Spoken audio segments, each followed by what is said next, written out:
This video is brought to you by Squarespace. Whether it's your new profession or just a lifelong passion, start your journey to website glory with Squarespace. Check out their amazing all-in-one platform through the link in the description below. More on them in a bit.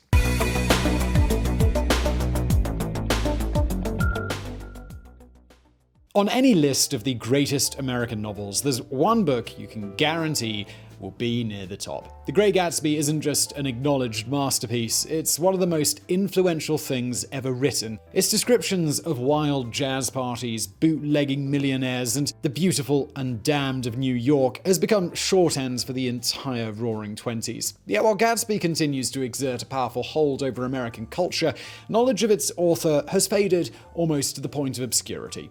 And that's a pity, because the life of F. Scott Fitzgerald is almost as fascinating as his most famous creation. Born to an upper-middle-class family on a perpetual downward slide, Fitzgerald was a man tormented by his failings. In his eyes, he was never rich enough, tough enough, manly enough. Failings he tried to hide behind lavish parties, heavy drinking, and friendships with macho men like Ernest Hemingway. Yet while Fitzgerald would never be able to escape his sense of failure, that feeling would propel him to create some of the greatest prose in American history.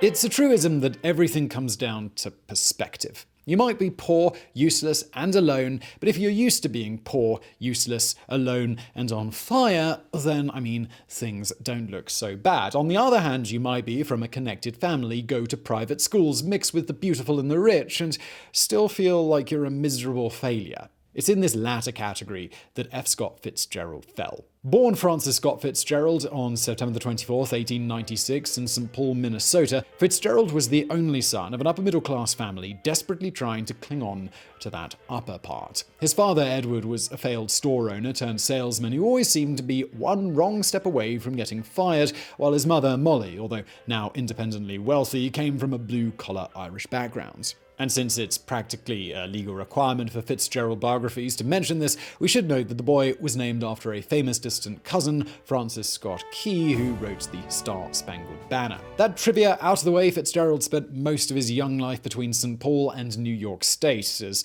Edward's job forced the family to move. Although they always lived among the well-off, Fitzgerald was acutely aware from an early age that he didn't quite belong. His father's income was too precarious, his mother's background too immigrant working class. Although he would have seemed eye-wateringly wealthy to most Americans, as a boy, Fitzgerald always had the sense that his family were interlopers in this rich world. It was a sense that only increased when in 1908 Edward finally lost his job. For a 12-year-old boy, it was like Armageddon. "Dear God," Fitzgerald later said as he prayed, "please don't let us go to the poorhouse."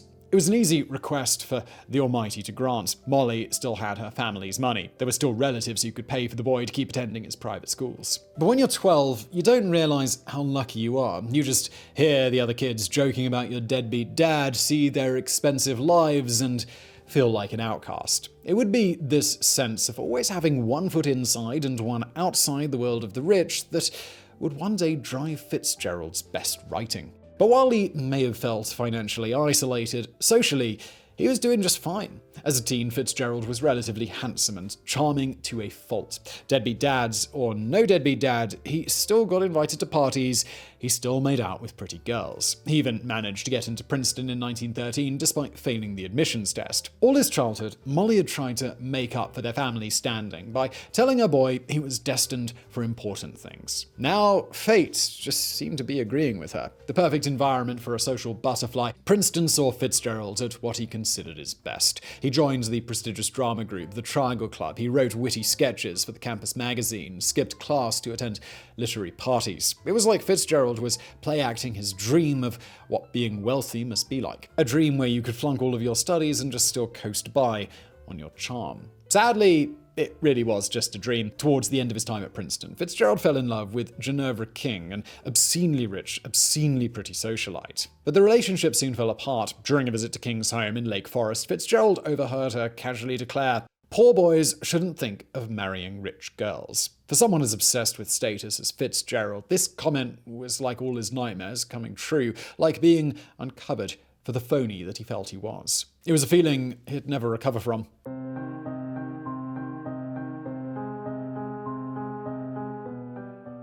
It wasn't just where love was concerned that Fitzgerald's dreams were beginning to crumble. In 1917, it was clear he was about to flunk college, no matter how popular he was. So he decided to jump before he was pushed. That year, Fitzgerald walked away from Princeton, leaving behind the glittering, wealthy life he'd chased for so long, for a life of hardship and adventure, a life in the army. Back in April, the US had declared war on Germany. Now, as 1918 approached, huge numbers of American troops were being sent towards the Western Front. Among their number hoped to be F. Scott Fitzgerald. In the last weeks before he was shipped to his training camp, the Princeton dropout wrote letters to his family, declaring that he was certain he would die in Europe. As the clock ticked down, he seems to have gone from merely telling people this to actually believing it. Actually believing he might die, his literary dreams unfulfilled. For the next few weeks, anyone at the Officers Club in New York might have noticed a short, handsome boy hunched over a typewriter, furiously pounding the keys. He was desperate to get something written before his death. The result was The Romantic Egotist, a barely disguised autobiographical take on Fitzgerald's time at Princeton. It showed incredible promise, so much so that the publisher he sent it to, Scribner's, told him in the rejection letter that they would eagerly read anything he sent in the future. But a future was something Fitzgerald was no longer sure he had. In early 1918, he was shipped for training near Montgomery, Alabama. Since getting new recruits combat ready was time-intensive, Fitzgerald would stay in the South for most of the year. And that was fortunate because it gave him the chance to meet Zelda Sayre. The daughter of a state Supreme Court judge, Zelda possessed just about every quality Fitzgerald thought was lacking in himself. She was wealthy, confident, unafraid of what people thought. She was also a party girl par excellence, able to drink even the hard-drinking Fitzgerald under the table. The pair met in July. By September, Fitzgerald was writing in his diary the short yet oh-so-loaded sentence, "fell in love." Thankfully, he wouldn't have to test that love in the nightmare of war. In November 1918, before Fitzgerald could be deployed, the Central Powers collapsed, ending World War I. Suddenly, the young man was free to leave the army, to make a living, to marry his girl. He headed to New York City, determined to land a plum job as a journalist and make enough money to impress Zelda.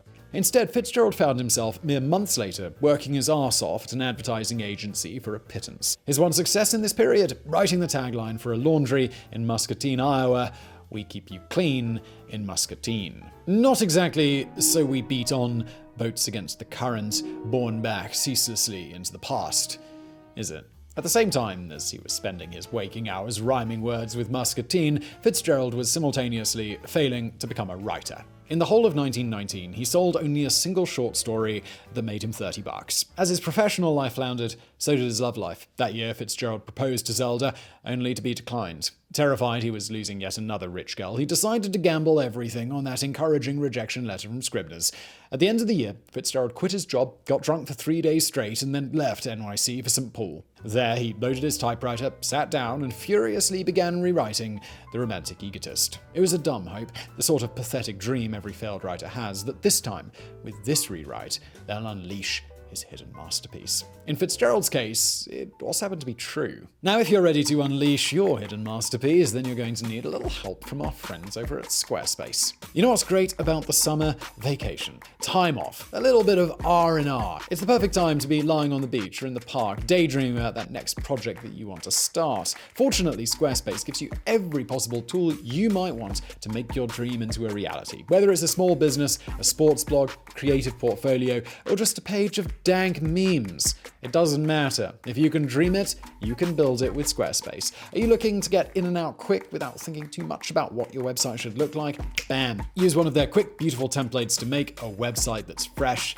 and for you. Or maybe you're more of a hands-on person. You've got lots of opinions and ideas about what exactly your site should look like. Squarespace gives you all the customization options you could ever want with no updates, no patches, no technical BS to worry about. Once you're done setting up your website, tinkering with the design if you're so inclined, or maybe just playing with the colors, there are so many extra features that Squarespace provides so that your website can thrive. Email campaigns, patronage portals, social integrations, member-only areas, analytics, commercial options, 24/7 customer support, everything you need is in one place. So when you're ready to get started on that next project of yours, big or small, if it involves a website, it's got to be with Squarespace. Right now, you can go to squarespace.com for a free trial, and when you're ready to launch your new site, go to squarespace.com/biographics to save 10% off your first purchase of a website or a domain. And let's get back to today's video.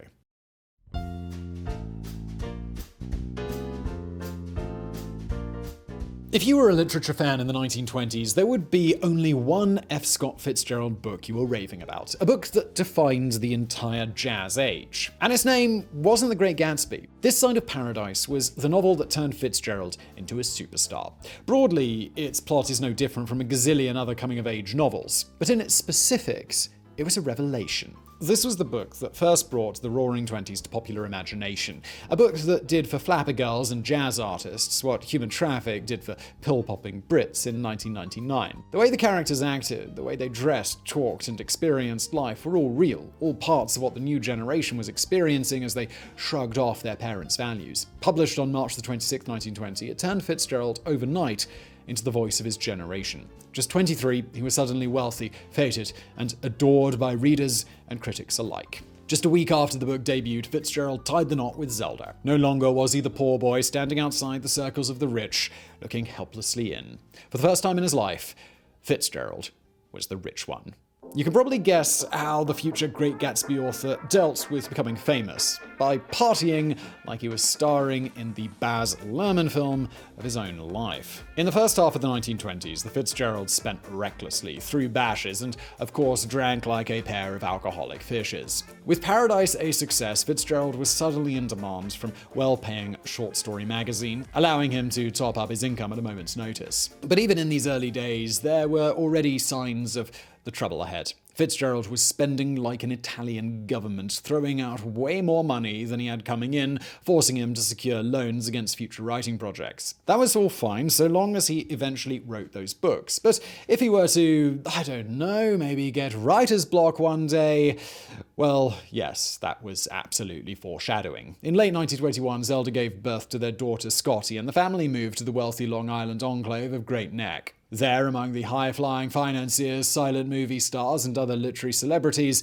they lived out a grander vision of Fitzgerald's Princeton days. It was a vision that would power his next novel. 1922's The Beautiful and the Damned was a satire on the jazz age Fitzgerald was meant to speak for, a novel about excess and lusting after wealth. Today it's also considered his worst book, a flawed work that just about gets a pass thanks to his command of language. Still, it was good enough to keep the couple in the public eye, and they continued to lead their charmed lives. Lives as charmed as those of the Princeton rich Fitzgerald had once obsessed over. Yet even as he was living it, there must have been something about this life that bothered him. Around 1923, Fitzgerald began sketching ideas for a new novel, one that would expose the raw emptiness of Great Neck's social bubble, even as he reveled in it. But it wouldn't be possible to write while still living in this fine house, still drinking these fine cocktails, still partying with these powerful people. Back in 1921, the Fitzgeralds had briefly decamped to Europe, only to return when Zelda fell pregnant. Now the war-shattered continent was looking less like another venue for partying and more like the perfect escape. In 1924, the couple made their move. That year, America's hottest literary superstar arrived on the French Riviera, ready to write his masterpiece. It was on this sun-drenched coast, overlooking the blue waters of the Mediterranean, that The Great Gatsby would soon be born.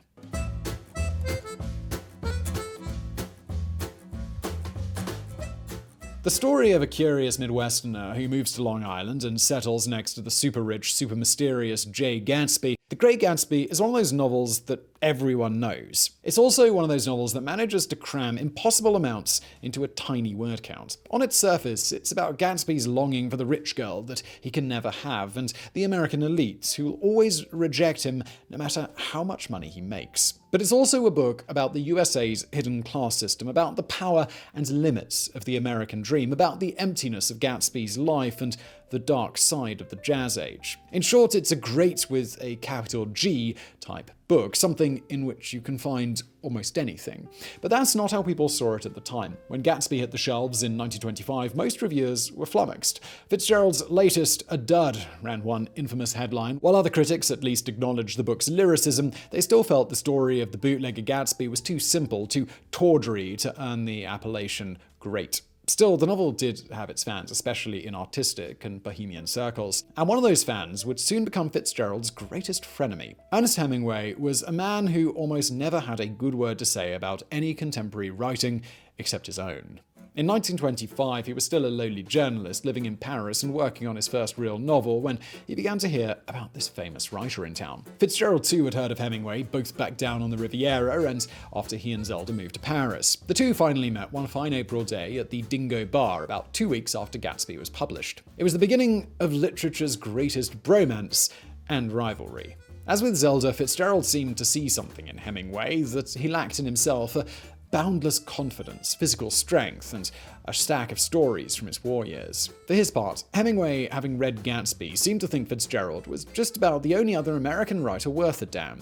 It probably helped that they were both capable of putting away tremendous quantities of alcohol, a mutual interest that defined their friendship. But it was a friendship that would benefit one half more than the other. With his connections, Fitzgerald was able to help Papa get The Sun Also Rises published at Scribner's, promoting Hemingway's literary career with more enthusiasm than his own. He also lent the younger man money to rush home when his father's health collapsed, loaned him his Riviera villa when his sick son needed to recuperate.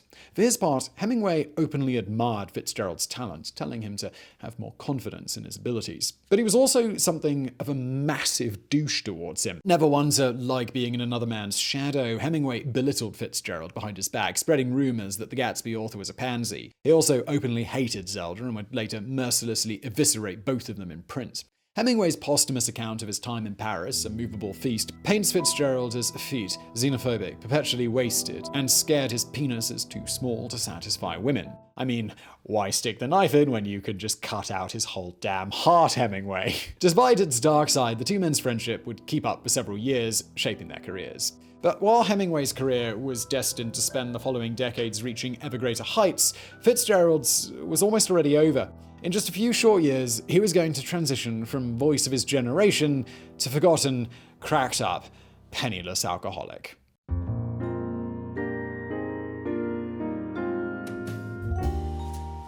By the time Scott and Zelda quit Paris and returned to the Riviera, their relationship had settled into a state of extreme dysfunction. The two were arguing constantly, proper screaming arguments that would end with Zelda grabbing her things and leaving, vowing never to return, only to come back that same night. The more they argued, the more Fitzgerald drank, until it became clear he wasn't a party animal so much as a full-blown alcoholic. While there's a romantic myth attached to writers and alcohol, the reality for Fitzgerald was that his addiction was devastating. He began to suffer writer's block, unable to work on his follow-up novel to Gatsby. Desperate to get something on the page, he resorted to stealing passages from Zelda's diary. While recent scholarship has disproved the theory that Fitzgerald was essentially passing off Zelda's work as his own, seriously, Zelda wrote no more Gatsby than Dan Brown wrote Infinite Jest, it was still a crappy thing to do. But as bad as things were getting for Fitzgerald, they were getting worse for Zelda. Throughout her life, Zelda had struggled with mental illness. Although she was diagnosed with schizophrenia, a modern psychiatrist would probably label her bipolar. She certainly had the dizzying highs and the devastating lows. Starting around 1929, those lows got even lower. After a brief stint back in America, the couple had returned to France, where Zelda began to exhibit extreme obsessive behavior, especially around her ballet lessons. While this might sound somewhat harmless, it did mask a serious problem. That year, Zelda suffered her first major breakdown, a collapse that led to her being placed in an institution. At the same time, Fitzgerald's physical health gave out, the latest effect of his alcoholism. It's possible that the couple could have ridden out the twin crises had it not been for a third crash, this time one that would be heard around the world. The Wall Street crash in October 1929 heralded the dawn of the Great Depression. It also threw into sharp relief just how much money Fitzgerald had borrowed against future books. Books he was now incapable of writing, just as Zelda's medical bills were starting to mount. The Fitzgeralds abandoned Europe for good in 1931. At the time, Zelda seemed to be recovering, but another breakdown the following year would effectively end any semblance of a normal life. Zelda would spend the rest of her life in institutions, eventually dying in one in 1948. But not before she and Fitzgerald had another massive bust-up. In hospital, Zelda began writing her own novel, Me the Waltz, about her experience suffering a breakdown. When he realized what she was doing, Fitzgerald freaked out about Zelda using the same material he'd already stolen from her diary. They argued. He tried to bury her work, calling her a third-rate writer. She fought to tell her story. Although Scott finally relented, the decision made no one happy. When Waltz was published, it bombed. Reviews was savage. Although it wouldn't be fair to call Zelda third-rate, she certainly was susceptible to overwriting. Just check this random sentence from her book. The moon on the window panes careens to the garden and ripples the succulent exhalations of the earth like a silver paddle.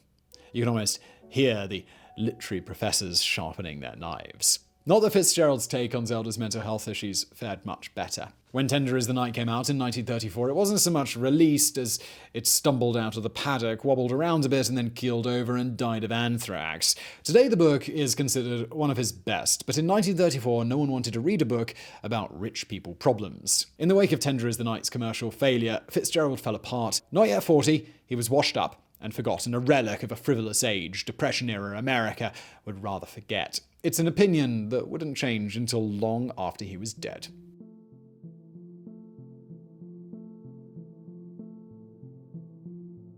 Shortly after F. Scott Fitzgerald's 40th birthday, residents at a wellness retreat in Asheville were startled by the sound of a gunshot. When staff ran to check, they found the once famous writer slumped over and a bullet hole in the wall behind him. No one knows if Fitzgerald tried to finish it all in that hotel room or if the gun going off really was the accident he claimed it was. What we do know is that that dark moment seems to have been the lowest point Fitzgerald ever reached. It was the moment he decided things had to change. A few months later, he visited Zelda to say goodbye, and then the author of The Great Gatsby packed his things and headed west. Out in the blazing sun of the Golden State, Fitzgerald seemed to have found a way to shake off his depression.